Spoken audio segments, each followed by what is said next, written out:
When you first start collecting data for a robot, small data sets are your best friend. They're fast to collect, easy to manage, and perfect for testing ideas. You don't need 10,000 episodes to prove that your gripper can close on a block. Just a few well-placed demos can tell you if you're on the right track. But once that idea works, what's next? Scaling isn't just about collecting more data. It's about building a system that can handle more episodes, more operators, more edge cases, without collapsing under complexity. What works for 20 demos will likely break down when you hit 2,000. That's what this episode is about. In robotics, small data proves feasibility. But scale is what gives your models the power to generalize. And getting there requires more than just quantity. It means designing repeatable workflows, introducing robust version control, and thinking critically about how your data flows from collection all the way to training. We're moving from hacking things together to building infrastructure. Let's talk about how to scale without breaking everything along the way. As we scale data collection, having clear, standardized procedures becomes essential to keep everything on track. Without structure, it's easy for things to fall apart, especially when more people and robots enter the loop. That's why every workflow should be backed by solid documentation. This includes usage guidelines, basic troubleshooting steps, and maintenance logs, not just for engineers, but for operators too. Think of it as the shared playbook that keeps everyone aligned. One of the biggest challenges with scaling is variability. As more operators get involved, each person brings their own style of executing a task. While this can help introduce useful variations in demonstrations, it can also hurt model evaluation, especially if there's no clear understanding of what the model is actually supposed to learn or reproduce. To address this, it's important to define task templates. Standardize instructions that explain how to perform a task, how long it should take, and what success looks like. This ensures that all data collected is consistent and meaningful. Before kicking off large-scale collection, run a quick feasibility check.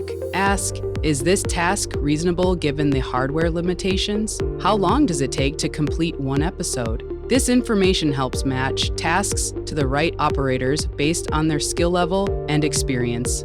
Tracking operator time and feedback is equally important. Logs or timesheets can help you record the number of episodes collected, time per episode, any hardware issues, breaks taken, and feedback on the software or hardware setup. Remember, operators are the front line. Their feedback is invaluable for improving both hardware and software. These logs aren't just for accountability. They help improve the system and give you realistic estimates of cost and timeline when scaling up. For example, if it takes 3 hours to collect 20 episodes, you now have a data-backed way to forecast what it'll take to collect 2,000 in terms of both time and money. It's also important to have a solid maintenance and troubleshooting framework in place. This includes stocking replacement parts and essential tools, having field repair guides available, and ensuring expert help is accessible when needed. Minimizing downtime isn't just about convenience. It directly impacts cost and productivity. Finally, don't underestimate the importance of a good user interface. Your UI should be simple, intuitive, and designed with the operator in mind. A confusing UI slows things down, increases onboarding time, and leads to more mistakes. A clean, responsive UI, on the other hand, can dramatically improve efficiency and operator satisfaction. However, even with highly optimized data collection framework, it's critical to validate your dataset before using it for training. This means checking for frame drops, timestamp mismatches, or sensor misalignments, ensuring the camera and joint mappings are consistent across episodes, verifying there's no corruption during data transfer. A quick visualization pass, even just on a small dataset, can catch a surprising number of errors early. Next comes statistical validation. Computing statistics such as min, max, mean, and standard deviation is essential for normalization, especially when your training pipeline depends on consistent input ranges. If you're modeling just video instead of raw images, make sure your video encoding process is robust. Encoding can be time-consuming and is prone to failure, especially at scale. So consider offloading it to a dedicated machine or accelerating with GPU if you're processing hundreds of episodes at once. Once issues are found, it's important to prune and clean the dataset. Low quality or inconsistent episodes will hurt your model more than they will help. Good data is the foundation of a good policy. Finally, while most current VLA models are trained without labels, labeling can still play a role, especially for fine-grained evaluation or future multitasking models. It's a time-intensive process, so if you go down that route, make sure to adopt inter- and intra-annotator agreement checks, an industry standard for validating annotation quality. Now that we have a clean data set, one of the most crucial responsibilities is ensuring it stays that way. At scale, data sets can be surprisingly fragile. A single bug in a script, a failed transfer, or accidental overwrite can corrupt hours or even days of work. That's why tracking your data is just as important as collecting it. This is where tools like DVC, data version control, come into play. DVC works alongside Git to version not just your code, but your dataset and models. Each version of your dataset is linked to a Git commit, so if anything breaks, whether during processing, augmentation, or experimentation, you can quickly revert to a known good state. DVC also helps manage augmented datasets. If you've applied transformations like noise injection, frame masking, or temporal subsampling, you can commit these changes as a new dataset version and evaluate their impact on model performance without losing your original data. Likewise, tools like weights and biases integrate nicely with this workflow, allowing you to track experiments and log exactly which dataset version, code commit, and hyperparameters were used for every training run. This makes your entire pipeline more transparent, reproducible, and collaborative. But with great data comes great storage needs. As the number of episodes grows, especially when each one includes high-resolution video, multi-camera views, and joint telemetry, your storage footprint can balloon into terabytes before you know it. At this point, teams typically face a storage decision. Cloud storage. Pros: easily scalable with pay-as-you-go pricing, enables distributed access across teams and geographies, often integrates well with cloud-based training platforms. Cons: can be expensive at scale, especially with frequent reads, writes.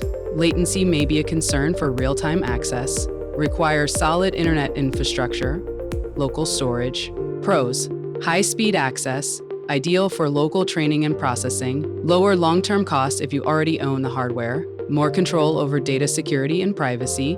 Cons: limited scalability, you'll eventually need more disks or infrastructure.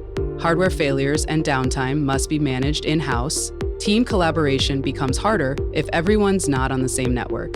The best option often depends on your workflow. If your team is small and working locally, a well-maintained NAS might be enough. But if you're training models on cloud GPUs or collaborating across continents, cloud storage might be worth the added cost for the flexibility and accessibility. Regardless of the solution, the key is to plan your storage before you need it. Backups, automated sync tools, and health monitoring should be in place before you hit terabyte scale, not after. As data collection scales up, time and costs tend to grow faster than expected. Collecting 10 times more demonstrations rarely takes just 10 times the effort. It often takes much more. Why?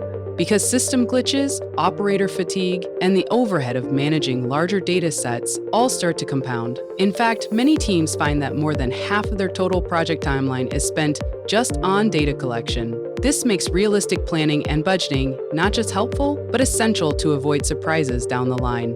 To reduce the burden, researchers often supplement real-world demonstrations with synthetic or simulated data. This hybrid approach helps cut down the number of physical trials while still producing reliable results. Ultimately, scaling isn't just about collecting more data.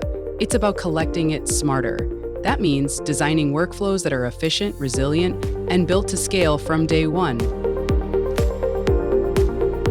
Not every demonstration is successful, and including poor quality data in your training set can significantly hurt model performance. One of the biggest risks is distribution shift, where the data your model was trained on no longer reflects real-world behavior. To avoid this, it's important to define clear success criteria before starting data collection. What does a good demonstration look like? What behaviors should the model learn? And what should be discarded? Where possible, automate the detection of failed runs. For example, based on task completion, episode duration, or sensor anomalies. But don't just throw away this data. Log and store failed attempts for later analysis. These mistakes often highlight system limitations or edge cases that can be useful for debugging, curriculum design, or building more robust policies. That wraps up our episode on scaling workflows for robot data collection and training. As you've seen, scaling isn't just about doing more, it's about doing it better. The most successful teams aren't the ones who collect the most data. They're the ones who manage it intentionally, itinerate on their tools, and build systems that can scale without breaking down. In the next episode, we'll dive into training best practices and what to watch for when turning demonstrations into deployable policies. Trossen Robotics, helping innovators innovate.